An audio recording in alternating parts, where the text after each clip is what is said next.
Hoy, lahat! Maligayang pagbabalik sa Powerful Stoic Habits.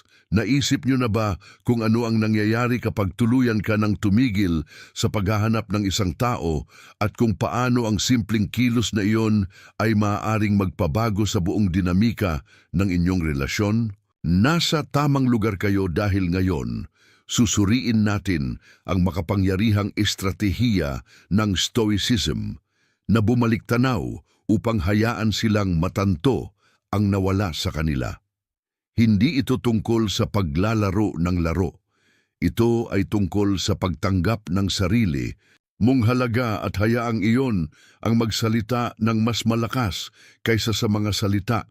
Tulad ng sinabi ng ating matalinong kaibigan, ang pagkawala ay nagpapalago ng pagmamahal sa puso. Nangangahulugan ito na minsan sa pagtalikod doon tunay na pinahahalagahan ang ating presensya. Kaya mga kaibigan, ngayon ay hindi lang tayo nag-uusap tungkol sa pagtalikod. Nag-uusap tayo tungkol sa pagbawi ng iyong kapangyarihan ng may intensidad na nagiiwan ng hindi malilimutang marka. Isipin ang lakas na kailangan upang bawiin ang iyong atensyon at ituon lamang sa sarili mong paglago upang bumangon sa itaas ng ingay at hayaang ang iyong katahimikan ang magsalita ng malalim. Hindi lang ito tungkol sa pagpaparamdam ng iyong kawalan sa kanila. Ito ay tungkol sa pagbabago ng iyong sarili upang maging isang tao na napakatibay, napakakumpiyansa sa sarili, na hindi nila maiwasang maramdaman ang puwang na iniwan mo. Ang bawat prinsipyo na susuriin natin ngayon ay isang hakbang tungo sa pagiging isang tao na naguutos ng paggalang at paghanga, isang taong lubos na namimiss hindi dahil nawala sila, kundi dahil naging mas makapangyarihan sila sa kanilang pagkawala. Ito ang iyong sandali upang bumangon, upang ipakita sa kanila at sa iyong sarili na ang iyong halaga ay lampas sa sukat. Ngunit bago tayo sumisid, may hamon ako na magtatakda ng tono para sa kung ano ang mangyayari. Kung handa kang humakbang sa iyong kapangyarihan at hayaan ang iyong katahimikan na umalingaw-ngaw ng mas malakas kaysa sa anumang salita, mag-iwan ng komento sa ibaba na may pahayag na ang aking kawalan ang magsasalita para sa akin. Hindi lang ito isang pahayag. Ito ay isang deklarasyon ng iyong lakas, iyong desisyon at iyong pangako sa pagiging di malilimutan. Panahon na upang ipakita sa mundo at sa iyong sarili na hindi ka lang bumalik tanaw. Humahakbang ka ng mas mataas sa paraan na mararamdaman nila ang iyong kawalan ng higit kailanman. Tingnan natin kung gaano karami sa inyo ang handang yakapin ang makapangyarihang pagbabagong ito at gawing hindi matatawaran ang iyong presensya kahit wala ka. Handa na ba mga kaibigang Stoic? Tara! Gaya mga kaibigan, bago tayo sumisid sa puntong ito, simulan natin sa isang eksperimento sa pag-iisip na siyang magiging pundasyon para sa kung ano ang darating. Napakahalaga nito, kaya huwag mong lalaktawan. Isipin na ikaw ang araw sa buhay ng isang tao.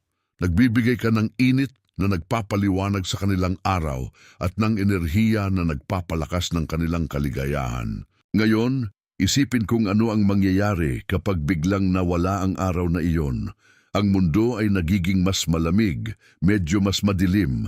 Ang dating itinuturing na init ay isa ng malayong alaala at ang kawalan ay mas malalim na nararamdaman sa bawat lumilipas na araw. Ano sa palagay mo ang susunod na mangyayari? Basta na lang ba silang magpapatuloy o sisimulan nilang matanto ang halaga ng nawala sa kanila?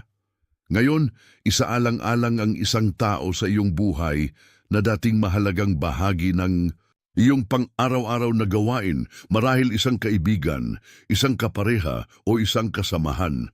Isipin kung gaano kadalas kayong nag-i-interact sa kanila, ang maliliit na mensahe, ang mabilis na tawag sa telepono, ang mga casual na pagtatagpo. Ngayon, isipin na biglang huminto ang lahat ng interaksyon na iyon, hindi dahil sa isang hindi pagkakaunawaan, kundi dahil nagpasya kang bumalik tanaw at ituon ang sarili mo. Ano sa palagay mo ang mararamdaman nila?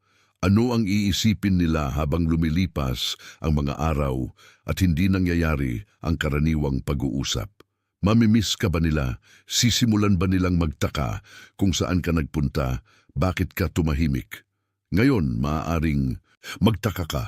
Kung ang isang tao ay lumayo at nawala, hindi ba may posibilidad na tuluyan ka na nilang makalimutan? Hindi ba lalo lang silang itutulak palayo ng aking kawalan? Ito ay isang karaniwang pag-aalala, ngunit mahalagang maunawaan na ang estratehiyang ito ay hindi tungkol sa ganap na pagkawala.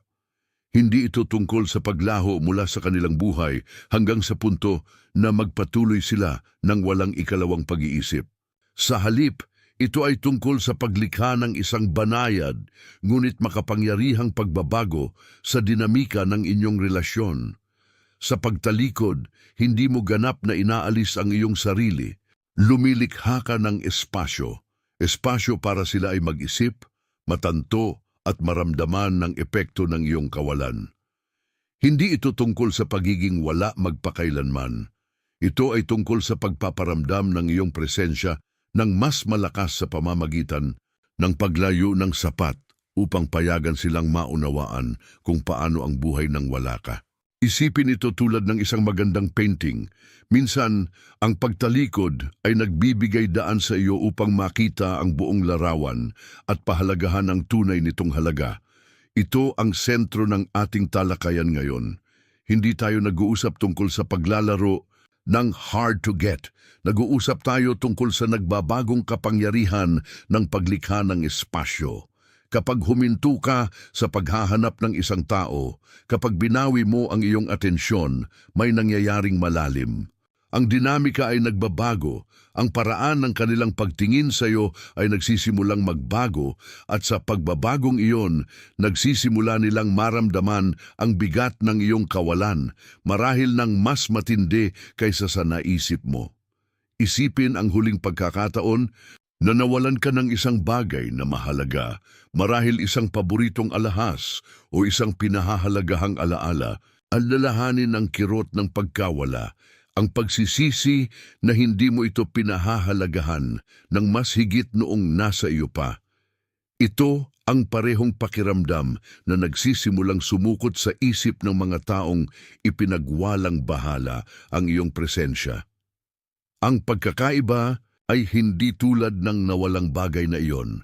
May kapangyarihan kang pumili kung kailan o kung muling papasok ka sa kanilang buhay. Kaya bago tayo tumalon sa denopuntos na magpapaliwanag ng eksakto kung ano ang nararamdaman nila kapag huminto ka, sa paghahanap sa kanila maglaan ng sandali upang magmuni-muni sa sarili mong mga karanasan, isipin ang mga pagkakataon na ang kawalan ng isang tao ay nagparamdam sa iyo ng kanilang tunay na halaga. Anong mga emosyon ang napagdaanan mo?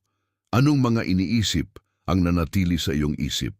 Hawakan ang mga damdaming iyon dahil sila ang susi sa pag-unawa sa kung ano ang nangyayari sa kabilang panig kapag nagpasya kang bumalik tanaw.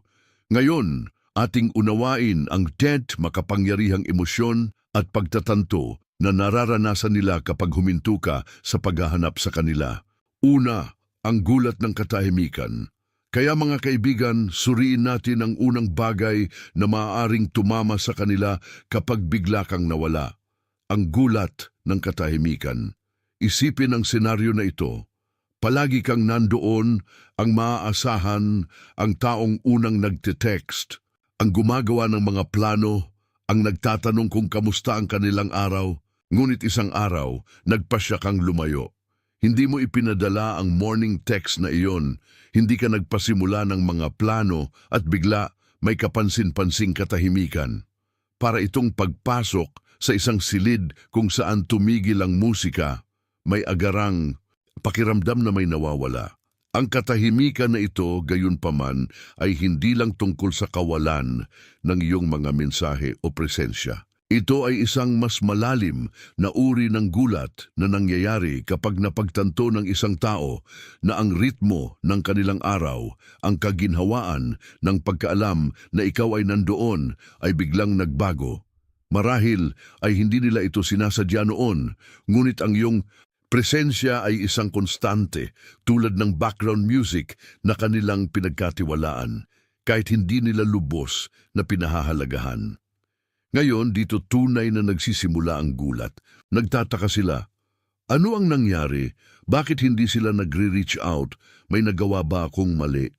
Ang biglaang pagbabagong ito ay nakakagulat sa kanila at ang paggambala ng pamantayan na ito ang nagsisimulang magtanong sa kanila ng mga bagay-bagay. Ang katahimikan ay nagiging malakas, halos bingi, at sa tahimik na espasyong iyon, nagsisimula nilang maramdaman ang epekto ng iyong kawalan.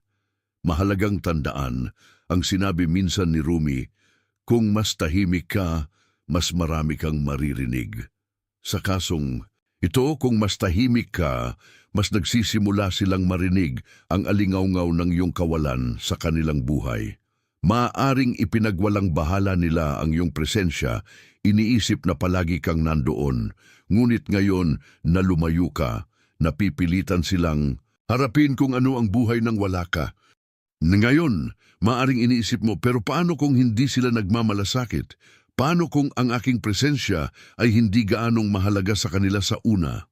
Ito ay isang balidong pag-aalala at ito ay isang tanong na kinatatakutan ng marami sa atin. Ngunit narito ang punto. Kung talagang hindi sila nagmamalasakit, kung ang iyong kawalan ay hindi man lang nagdudulot ng kahit na anong epekto, kung gayon, sinasabi nito sa iyo ang isang mahalagang bagay. Sinasabi nito sa iyo na marahil, ang relasyong ito ay hindi kasing kahulugan ng inaakala mo. At habang maaaring mahirap harapin iyon, ito rin ay isang anyo ng kalinawan na napakahalaga.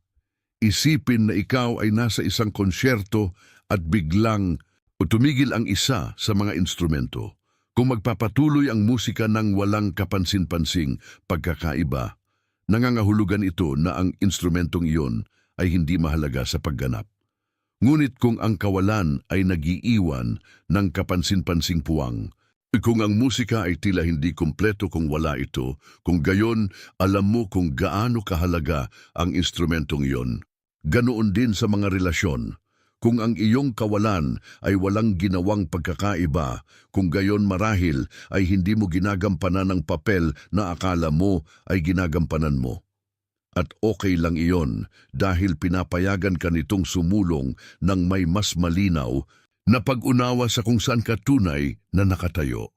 Gayunpaman, sa karamihan ng mga kaso, ang gulat ng katahimikan ay nagdudulot ng pagkakaiba. Nagugulo nito ang mga bagay-bagay. Pinipilit nito silang harapin ang kanilang damdamin at madalas itong humahantong sa mas malalim na pagpapahalaga sa papel na ginampanan mo sa kanilang buhay. Nagsisimula silang matanto na ang iyong presensya ay higit pa sa isang kaginhawaan. Ito ay isang pinagmulan ng kaginhawaan, katatagan at koneksyon. At habang nananatili sila sa pagtatanto na iyon, makikita mo na ang iyong kawalan ay magsisimulang magsalita para sa iyo, umaalingawngaw sa kanilang mga iniisip at nagpapaintindi sa kanila kung gaano kanila namimiss. Ang gulat ng katahimikan na ito ay maaaring maging isang makapangyarihang wake-up call para sa kanila at ito ang unang hakbang sa pagbabago ng dinamika ng inyong relasyon. Ito ay isang sandali kung saan napipilitan silang magsuri, magmuni-muni sa kung ano ang mayroon sila at matanto na marahil ipinagwalang bahala kanila. At sa pagtatanto na iyon, nagsisimulang lumago ang mga buto ng pananabik at pagpapahalaga. Pagkilala sa iyong halaga ngayon, dumako naman tayo sa ikalawang bagay na maaaring maranasan nila kapag ikaw ay nawala, ang pagkilala sa iyong halaga. Isipin ito, pagkatapos ng paunang gulat ng iyong katahimikan, nagsisimula silang umangkop sa bagong normal. Ngunit sa paglipas ng mga araw, may nagsisimulang kumulo sa kanila, isang banayad ngunit paulit-ulit na pakiramdam na may mahalagang nawawala. Hindi lang ito tungkol sa kawalan ng iyong mga text o tawag. Ito ay tungkol sa kawalan mo, ang iyong enerhiya, ang iyong suporta, ang iyong natatanging paraan ng pagpapaliwanag sa kanilang araw.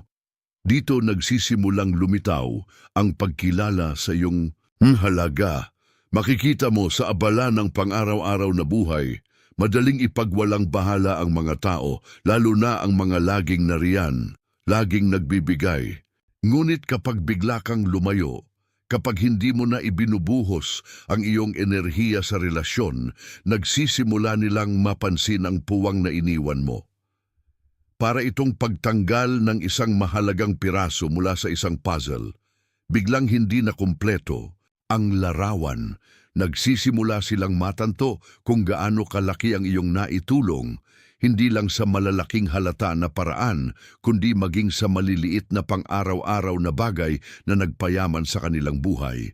Sa paglipas ng mga araw, maaaring ma-miss nila ang paraan ng iyong pakikinig sa kanila, ang payo na iyong inalok, ang tawanan na inyong pinagsamahan. Nagsisimula nilang makita na ang iyong presensya ay hindi lang isang background noise sa kanilang buhay. Ito ay isang himig na nagdagdag ng lalim at kahulugan sa kanilang mga araw. At ngayon, nawala na ang himig na iyon, nag-iiwan ito ng isang malinaw hindi komportabling katahimikan. Ang pagkilala na ito ay madalas na humahantong sa mas malalim na pagmuni-muni sa kanilang panig. Nagsisimula silang magtanong sa sarili, bakit ko sila ipinagwalang bahala? Ano ang meron sa kanila na nagpaganda sa aking buhay? At habang nagmumuni-muni sila, nagsisimula nilang makita ang iyong tunay na halaga marahil sa unang pagkakataon. Nagsisimula silang maunawaan na hindi ka lang pumupuno ng espasyo sa kanilang buhay.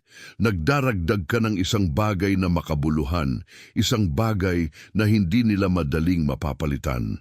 Hayaan mong ipinta ko ang isang larawan para sa iyo. Isipin na ikaw ay nasa isang restaurant at nag-order ka ng iyong paboritong ulam. Napakaraming beses mo na itong nakain, kaya hindi mo na iniisip kung gaano ito kasarap. Ito lang ang iyong paboritong pagkain. Ngunit isang araw, nagpasya kang sumubok ng bago at hindi lang ito pareho. Bigla mong napagtanto kung gaano mo kamahal ang paboritong ulam na iyon, kung gaano ka nito sinatisfy, kung paano nito nabigyan ng saya ang iyong panlasa na hindi magawa ng iba. Ganoon ang nangyayari kapag lumayo ka. Natatanto nila na walang ibang kumpara sa kung ano ang dinala mo sa kanilang buhay. Ang pagkilala sa iyong halaga ay hindi lang isang panandali ang pag-iisip. Ito ay isang bagay na maaaring lubos na magpabago kung paano kanila tiningnan at ang relasyon. Nagsisimula silang makilala na ikaw ay isang matatag na pinagmulan ng positibidad, ng suporta, ng kagalakan. At ngayon nawala ka, nakikita nila ang epekto ng iyong kawalan sa lahat ng dako. Nasa maliliit na sandali ng kanilang araw kung saan sila ay nakikipag-ugnayan sa iyo sa mga hamon na kanilang kinakaharap nang wala ang iyong mga nakakapagpagaan na salita, sa mga tawanan na hindi na nila na ibabahagi sa iyo. Tulad ng sinabi ni Albert Einstein, pagsikapan hindi ang maging isang tagumpay, kundi ang maging may halaga. Sa pagtalikod, binibigyan mo sila ng espasyo upang makilala ang iyong tunay na halaga. Ipinapakita mo sa kanila na ang iyong presensya ay isang regalo, hindi isang bagay na babaliwalain. At sa paggawa nito, pinapayagan mo silang makita kung ano ang nawala sa kanila. Kaya habang pinag-iisipan nila ang pagkilala na ito, matutuklasan mo na ang iyong kawalan ay magsisimulang magsalita para sa iyo. Sasabihin nito ang iyong halaga, ang iyong epekto at ang iyong hindi mapapalitang papel sa kanilang buhay. At ang pagkilala na iyon ay maaaring sapat na makapangyarihan upang gustuhin kanilang bumalik, upang makipag-ugnayan at upang muling kumonekta sa pagkakataong ito ng may mas malalim na pagpapahalaga sa lahat ng iyong maidudulot. Ang puwang ng iyong presensya ngayon, suriin natin ang ikatlong karanasan na malamang nakaharapin nila kapag ikaw ay nawala. Ang puwang ng iyong presensya, pagkatapos ng gulat ng katahimikan at ng pagkilala sa iyong halaga, darating ang nakakagambalang kamalayan ng puwang na iniwan mo. Hindi lang ito tungkol sa pagmimiss ng iyong mga text o tawag sa telepono. Ito ay tungkol sa malalim na kawalan na nililikha ng iyong pagkawala sa kanilang buhay. Bigla, ang lahat ng maliliit na bagay na ginawa mo, ang mga maalalahanin mong kilos, ang paraan ng iyong pakikinig, ang kaginhawaan ng pagkaalam na palagi kang nariyan, ay kapansin-pansing wala. At ang kawalang iyon ay parang isang malaking agwat patyo isipin ito. Ginagawa nila ang kanilang pang-araw-araw na gawain, ngunit ngayon may mali. Ang karaniwang text na natatanggap nila mula sa iyo sa umaga ay hindi dumarating. Ang mga inside jokes na dati ninyong pinagsasamahan ay tila walang laman kapag walang kasamang tumawa, at ang kaginhawaan ng pagkaalam na ikaw ay nariyan upang pag-usapan ang mga bagay-bagay ay wala na. Para bang ang emosyonal na safety net na hindi man lang nila napansin na mayroon sila ay biglang nawala. Iniiwan silang mag-isa sa kanilang mga araw nang walang suporta na kanilang nakasanayan. Ang puwang na ito ay malalim dahil hindi lang ito tungkol sa mga bagay na ginawa mo, kundi tungkol sa kung sino ka.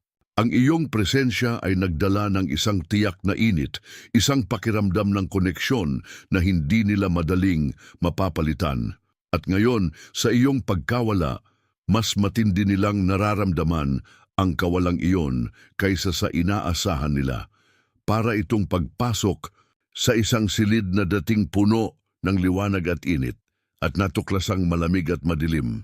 Ang kawalang iyon ay ang iyong puwang, at ito ay isang bagay na hindi nila maaaring balewalain. Habang hinaharap nila ang bagong realidad na ito, maaaring subukan nilang punan ang puwang na iyon, marahil sa pamamagitan ng pakikipag-ugnayan sa iba o pag-distract sa sarili sa ibang aktibidad. Ngunit sa kaibuturan, alam nilang walang ganap na sumasapat sa espasyo na iyong inookupahan. Natatangi ang iyong presensya, at ngayon na nawala ito, may kapansin-pansing agwat sa kanilang buhay. Ang puwang na ito ay hindi lang isang paalala ng kung ano ang mayroon sila.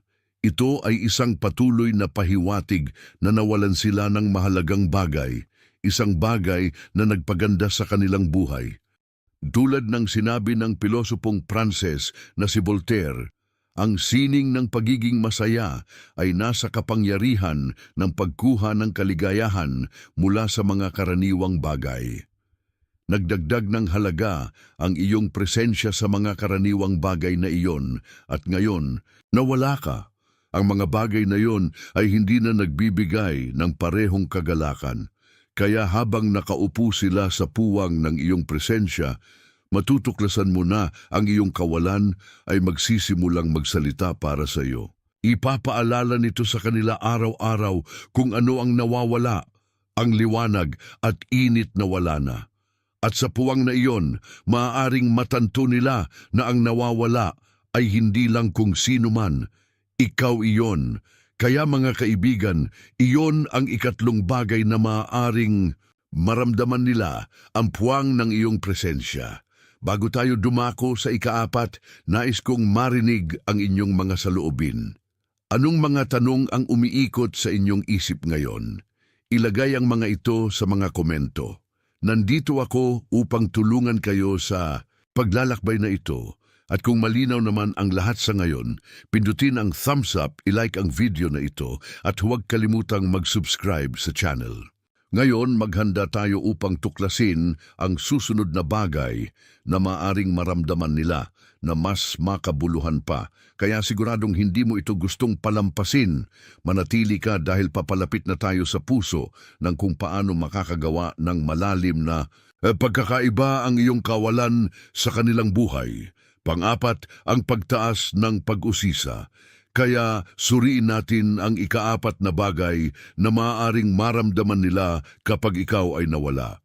Ang pagtaas ng pag-usisa. Matapos ang paunang gulat ng katahimikan, ang pagkilala sa iyong halaga at ang hindi komportabling puwang ng iyong presensya, may nagsisimulang mangyari na nakakaintriga. Nagsisimula silang maging mausisa. Ang pag-usisa na ito ay hindi lang tungkol sa kung saan ka nagpunta o kung bakit hindi ka nagre-reach out.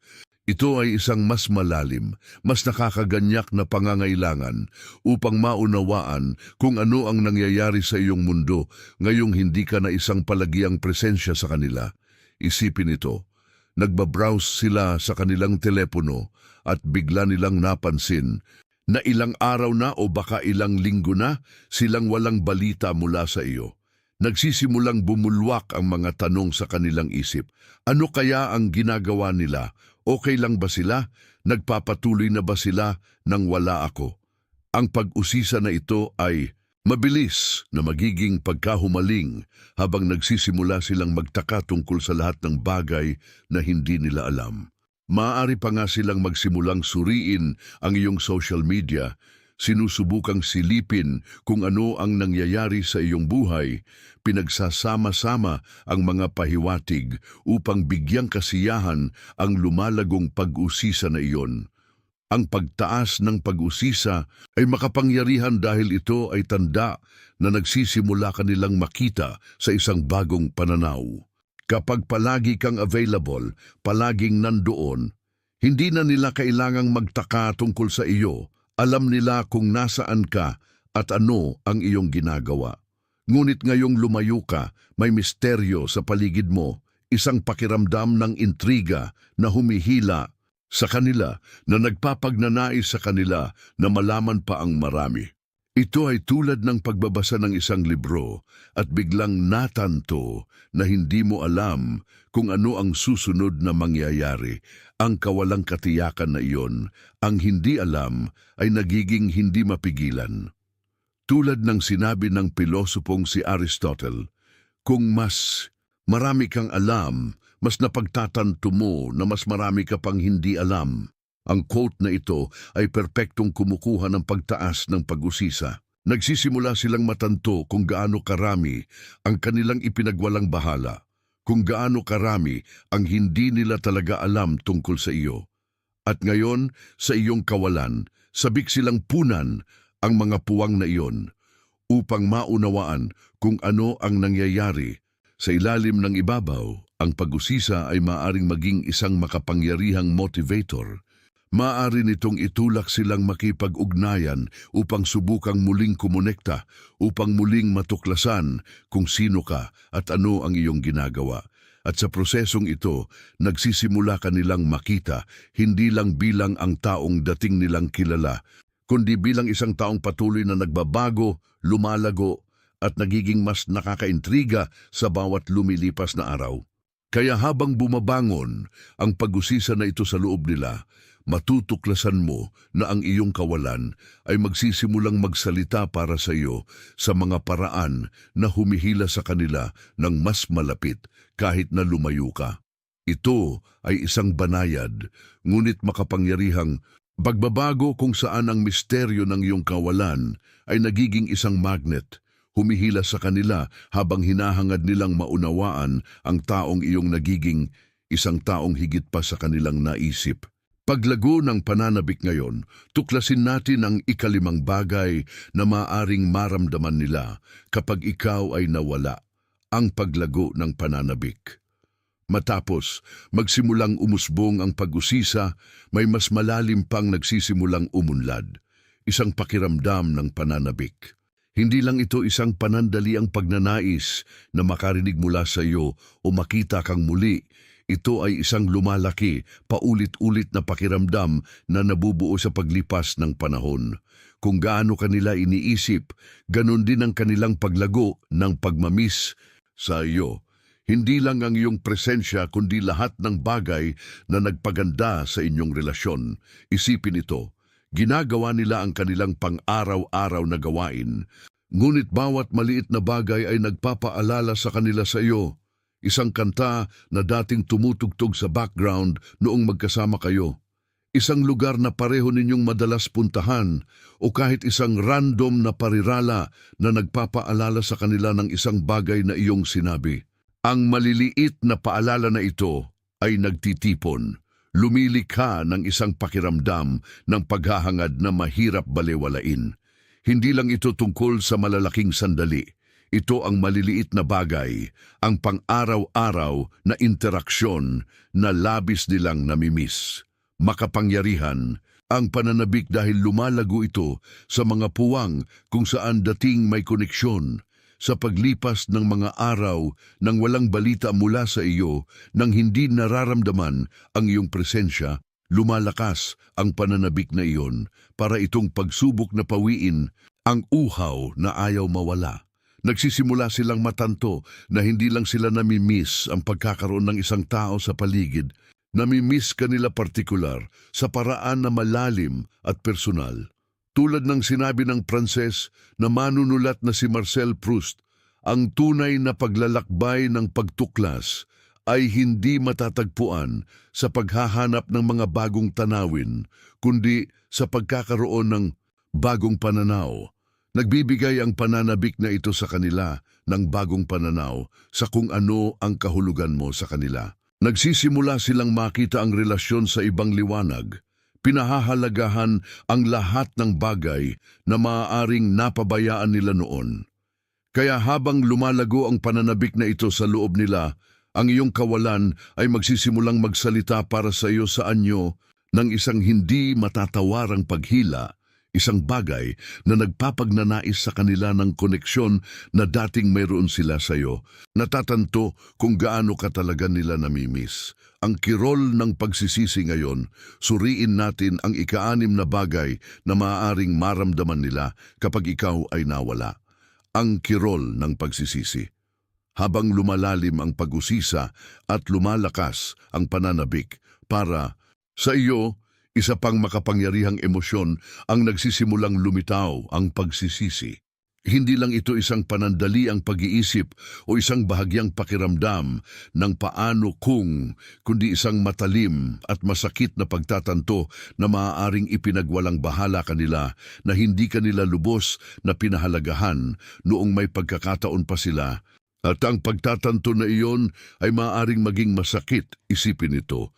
Nakaupo silang mag-isa, nagmumuni-muni sa mga panahong magkasama kayo. Bigla itong tumama sa kanila. Ang mga sandaling lumapit ka, nagbigay suporta o nagbigay sakripisyo na hindi nila lubos na kinilala noon. Marahil ay binaliwala nila ang iyong pag-aalala. Ipinagwalang bahala ang iyong mga pagsisikap o basta inakala na palagi kang nandoon anuman ang mangyari. Ngunit ngayon sa iyong pagkawala, nakikita nila ang mga sandaling iyon ng may sariwang pananaw at ang bigat ng kanilang mga kilos o kawalan ng kilos ay nagsisimulang dumagan sa kanila. Ang pagsisisi ay madalas na dumarating na may serye ng mga kaisipang sana lang. Sana lang ay mas naging mapag-alala sila. Sana lang ay sinuklian nila ang iyong mga pagsisikap. Sana lang ay pinahalagahan kanila tulad ng nararapat sa iyo. Ang mga kaisipang ito ay maaaring maging masakit dahil nakatali sila sa mga nawalang pagkakataon. Mga pagkakataong ipakita sa iyo kung gaano ka kahalaga sa kanila upang bumuo ng mas malakas na koneksyon o upang ayusin ang mga isyu bago pa man ito lumaki at hindi na mapansin. Ang kirol ng pagsisisi ay hindi lang tungkol sa pakiramdam ng pagkaawa. Ito ay tungkol sa pagtatanto na may mahalaga silang pinakawalan. Nagsisimula silang magtaka kung paano sana naging iba ang mga bagay, kung iba ang kanilang ginawa, kung nagbigay sila ng pagsisikap upang alagaan ang relasyon sa halip na ipagwalang bahala ito. Ito ay isang nakakapagpabalik tanaw na pagtatanto. At madalas itong nagiiwan sa kanila ng pakiramdam ng pagkawala na mahirap alisin. Ang pagsisisi, tulad ng sinabi ng pilosopong si Søren Kierkegaard, ay isang matalas na tabak, hindi laging kapaki-pakinabang ngunit laging nararamdaman. Malalim ang hiwa ng emosyong ito dahil nakatali ito sa hindi na mababago ng nakaraan. Hindi na sila makakabalik at mababago ang nangyari. At iyon ay maaaring humantong sa pakiramdam ng kawalan ng pag-asa at kalungkutan. Gayunpaman, ang pagsisisi ay maaari ding maging katalista para sa pagbabago. Maaari nitong itulak silang muling suriin ang kanilang mga prioridad upang makilala ang kahalagahan ng nawala sa kanila at upang magsikap na bumawi kung posible. Ang kirol ng pagsisisi ang madalas na nagtutulak sa kanila na lumapit, humingi ng tawad o subukang muling buhayin ang nawala. Kaya habang namumuo ang pagsisisi na ito, ang iyong kawalan ay magsisimulang magsalita para sa iyo sa isang boses na nagsasabing, dapat mo akong pinahalagahan noong may pagkakataon ka pa. Ito ay isang makapangyarihang pagtatanto na maaaring mag-udyok sa kanila na magmuni-muni ng malalim sa kanilang mga kilos at marahil ay humanap ng paraan upang ayusin ang mga bagay bago pa huli ang lahat. Ang pagnanais na muling kumonekta matapos dumaan sa gulat ng katahimikan, ang pagkilala sa iyong halaga, ang puwang ng iyong presensya at ang magnetism ng iyong bagong natuklasang kakayahang umasa sa sarili, malamang na makita nila ang kanilang sarili sa isang sangandaan. Ang lahat ng emosyon na ito, pag-usisa, pananabik, pagsisisi, pagmuni-muni ay humahantong sa isang makapangyarihang pagnanais na muling kumonekta sa iyo. Isipin ito, nagdaan sila ng mga araw, linggo, marahil kahit buwan na nagmumuni-muni sa kung ano ang mayroon sila sa iyo at kung ano ang nawala sa kanila. Habang mas iniisip nila ito, mas nagiging malinaw na ang iyong pagkawala ay lumikha ng isang puwang na tila walang ibang makapupuno.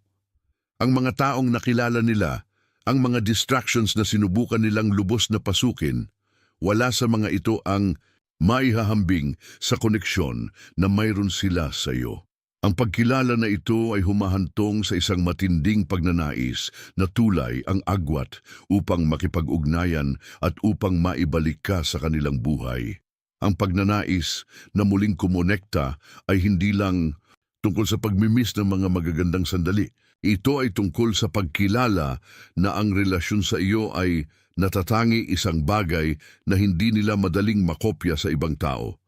Nagsisimula silang maunawaan na ang kanilang buhay ay mas mahusay sa iyo, na ang koneksyon na ibinahagi ninyo ay nagdala sa kanila ng pakiramdam ng pagiging kumpleto, kagalakan at kaganapan na ngayon ay sabik silang maranasan muli.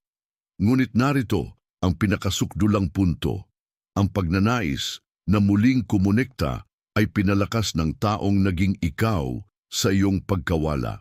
Hindi lang sila naaakit sa taong kilala nila. Naakit sila sa mas malakas, mas kumpiyansa sa sarili na bersyon mo na lumitaw. Ang iyong kalayaan, ang iyong katatagan at ang iyong kakayahang umunlad ng mag-isa ay lalong nagpaganda sa iyo. Ngayon ay nakikita kanila bilang isang tao na hindi lang kanais-nais dahil sa nakaraan na inyong pinagsamahan, kundi dahil sa paglago at pagbabago na iyong pinagdaanan mula noon. Habang iniisip nila ang pagnanais na ito, maaring simulan nilang isipin kung ano ang magiging pakiramdam ng muling kumonekta upang muling itayo ang relasyon sa mga bagong mas matibay na pundasyon. Maaari nilang isipin ang mga pag-uusap na maaari ninyong magkaroon ngayon, ang mga ibinahaging karanasan na magiging mas mayaman sa karunungan na inyong parehong nakuha. Ang pagnanais na muling kumonekta ay nagiging isang makapangyarihang pangganyak, nagtutulak sa kanila na lumapit, humingi ng tawad o ipahayag ang kanilang natutunan at kung paano sila nagbago. Tulad ng isinulat ng Amerikanong autor na si F. Scott Fitzgerald, mayroong lahat ng uri ng pagmamahalan sa mundong ito, ngunit hinding-hindi pareho ang pagmamahalan ng dalawang beses. Napagtanto nila na ang mayroon sila sa iyo ay espesyal at ang posibilidad na muling buhayin ang koneksyon na iyon ng paglikha ng isang bago at mas mahusay ay nagiging isang hindi mapigilang paghila. Kaya habang lumalaki ang pagnanais na ito para sa muling koneksyon, ang iyong kawalan ay magsisimulang magsalita para sa iyo sa anyo ng isang mapilit na pagnanais na muling itayo ang nawala. Makikita nila ang kanilang sarili na naakit sa iyo, hindi lang dahil sa kung sino ka noon, kundi dahil sa kung sino ka na ngayon. At sa pagnanais na iyon, makikita nila na ang muling pagkonekta sa iyo ang maaaring tanging paraan upang punan ang puwang na iniwan ng iyong kawalan. Salamat sa panunood. Kung nakahanap ka ng halaga sa video na ito, huwag kalimutang i-like, mag-subscribe sa aming channel at ibahagi ito sa isang taong makikinabang sa mga insights na ito. At nais kong marinig ang inyong mga saloobin. Mag-iwan ng komento sa ibaba na nagsasabing "My absence will speak for me" at patuloy nating pag-usapan. Ang inyong pakikilahok ay nakakatulong sa amin na lumago at patuloy na maghatid ng makapangyarihang nilalaman. Kita-kita sa susunod na video.